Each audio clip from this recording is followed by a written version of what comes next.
This is the garage overhead door opener video. Yay, garage overhead door openers. Okay, first thing first, okay, we're just going to collect a few things going on here. This is a warning notice, okay? This is a warning notice. It's posted by the switch. It's supposed to be posted by the switch. So you're also supposed to have the same warning notice posted on the inside of the door. And we do not have a warning notice posted inside of our door. Okay, we have spring tension notices on the outside corners of both of the first panel. Okay, we've got that. We're supposed to have that. That's a good thing. But that is not the warning notice. That's not this warning notice over here. We're supposed to have that. Another thing about this, okay, is the switch itself is too close to the ground. It's too close to the step. It's too close to the door. Okay, I am challenged. Height challenge. I'm a short man, okay? I shouldn't be looking down at the switch. So what that means is little hands can get up here.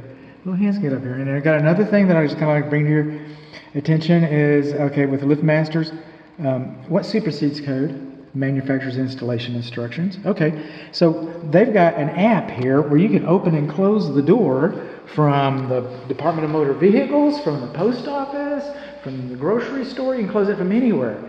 The code says, what the code says is that button should be within sight of the door. That button should be within sight of the door. And it's not. And it's not. I mean, excuse me, it is. This button is within sight of the door. But if you're at Kroger, if you're at the post office, you can open and close the door from there. So you might want to call ahead. The whole idea is so that this doesn't squash somebody where you're operating it. And again, the manufacturer thinks that's a good idea, and it supersedes code. So it supersedes code. But we do not. We have our spring tension notices. We do not have our safety notice. Okay, we've got a handle so you can open from inside. And our main door lock has been decommissioned. That's a good thing. Those are all good things. So that way you can't lock the door and then forget about it and try to use the door opener. Now if you notice this door is ajar, right? Your door is ajar. Yeah. Oh, here's another thing. Your staples, okay, these staples for these wires should have been insulated staples. They shouldn't be raw staples like that. The raw staples can cut through the insulation and then stifle your signal.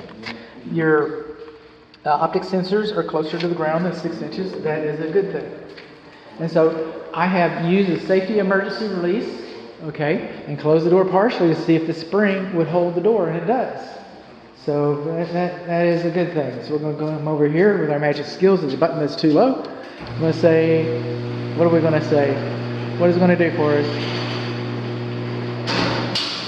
Close sesame. Let's just see how that looks.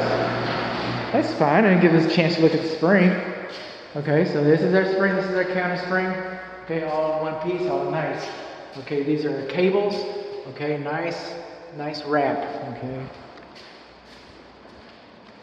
You're supposed to lubricate these doors once a year. Okay, they sell garage overhead door, motor, chain, whatever. Open sesame. It's on a GSCI circuit. We have a courtesy light. There's our data plate. And coming on up. Now, I do not do a block test, okay? Not required to, but I chose not to do a block test. It's a business decision to do no harm, okay? The manufacturer's instructions, which I do not see, but regardless, I have a copy of the installation instructions baked inside of your inspection report. So the builder can read it, and he knows how to do a block test. All right, the builder can show you a block test. I'm not going to do that. I'm not going to go there. But what I am going to do is I'm going to take my big old flat zombie hoof, and I am going to go across here like a dancing fool. All right. Take my other foot. Open sesame. So we do know that the safety reverse works. Okay, we know that, but I didn't do a block test. And the builders like to do that, man. I don't know what if they get off on it or something, but the builder will be happy to show you a block test. And then right here, since this is the garage door, is this little transition that goes between the driveway and the garage over here on the east side. Okay, well, we don't have really good drainage. This is not positive drainage.